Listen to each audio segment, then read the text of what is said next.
what we are seeing globally and regionally is that the travel climate has remained unpredictable, as you can imagine. But most countries have learned more and more on how to react to the environment and imposing a more balanced approach to restrictions.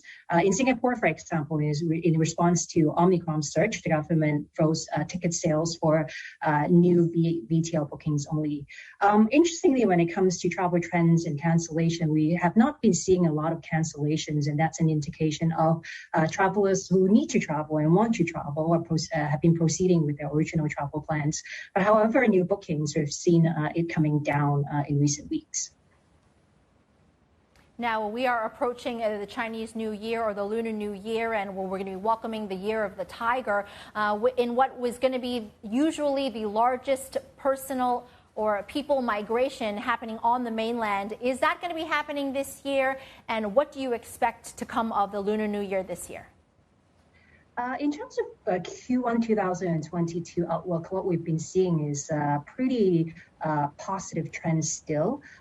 In Singapore, for example, we see search data for Q1 22 indicating a 60% increase for international booking compared with previous quarters.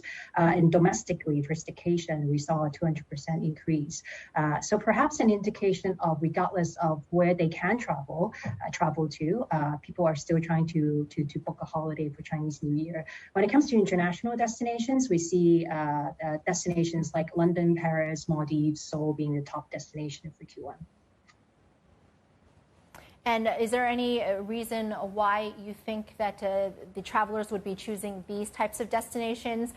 Is it that they are living with the virus rather than the ones having a COVID-0 policy like China and Hong Kong? Well, depends on what country we're looking at. If we're looking at Singapore for these destinations, there's currently a travel lane arrangement being in place, and that makes traveling a lot less restrictive, especially for those who have booked. And in some countries, they have started to adopt a endemic approach. So we are certainly getting more used to the virus and living more with the virus and feeling more comfortable with the travels.